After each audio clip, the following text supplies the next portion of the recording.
everybody got a notice that Clark Foam was closing their doors. And it was a big panic, you know, because everybody used Clark Foam. And, you know, so the raw material that we made surfboards with as an industry was going to be no longer available.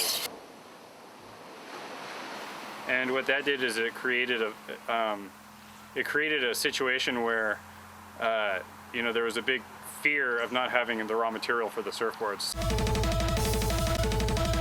Just sing along to my stereo.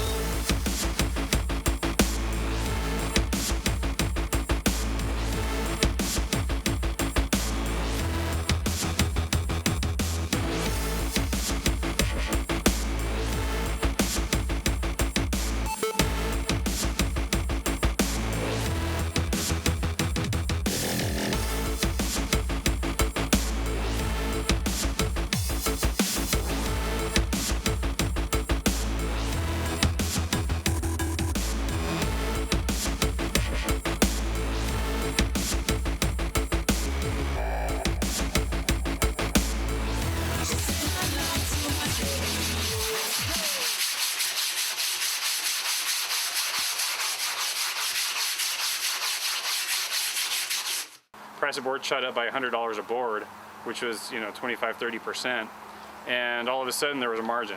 So, you know, capital came into play.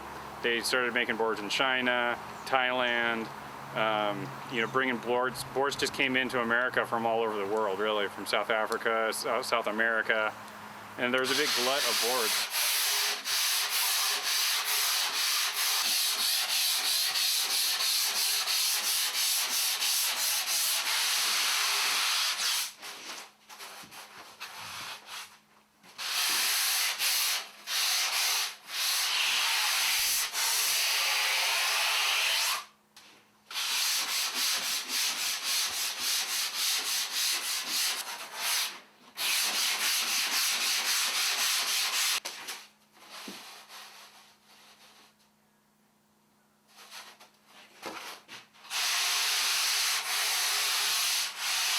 That really changed the whole thing, because what happened is there were so many surfboards that the big companies with the capital to fund all this inventory, they put the boards on shelves in surf shops all over the country, so the shops didn't really have to invest in boards anymore.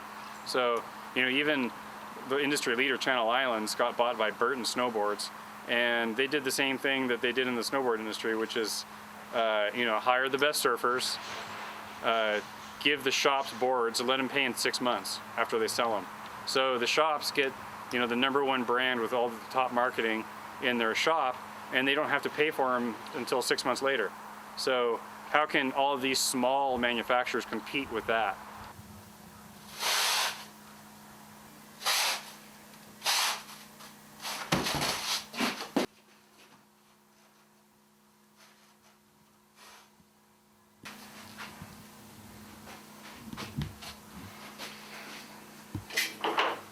Okay, so I got the board.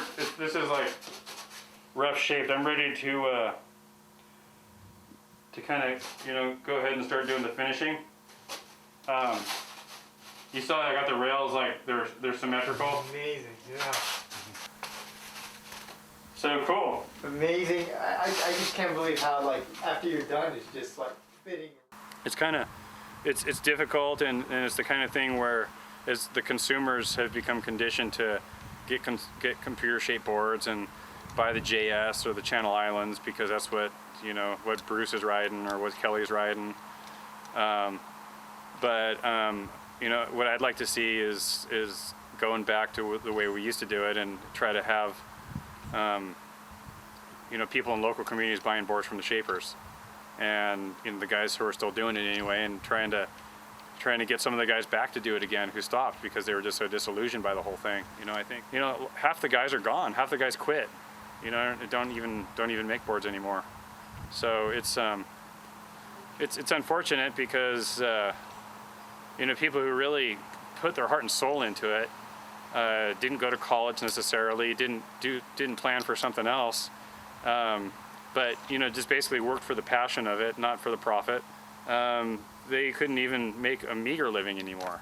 It wasn't even available for them. So So now what you have is you know, people making boards in Southern Cal like before, you know, in the big factories, Lost, Rusty, Channel Islands. But even they're down by 50%, you know, so they're hurting. So the craftsmen who they employed before, half those guys are out of work. And what are they doing? I don't know. You know, I mean, you can't, these days you can't go and, you know, get a job as a carpenter anymore because those jobs aren't available either. It's a double inside of a single, slight, you know, but it's mostly a single concave. And it's like, for the most part, the single double concave is really a single concave with a double inside of a single. That's what everybody does. He still hasn't got me onto the score or anything, but I mean, the boards work really well.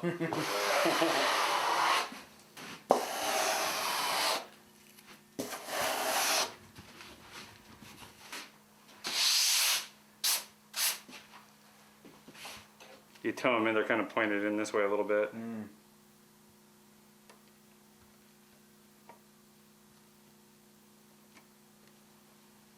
Here.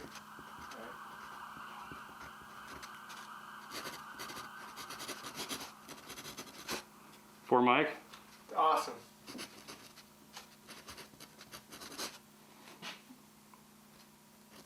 It'll be a nice floaty board.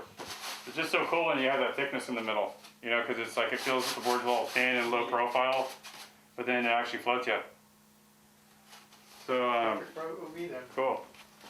The industry before was a bunch of individuals, small cottage level, cottage industry type stuff, where you have a shaping room and a horse ranch, you know, another little shed over there where the guy's glassing boards, factory down the street where they're making, you know, 80 a month, that kind of thing. It was small, you know, small business, surfboards made by surfers for surfers. So,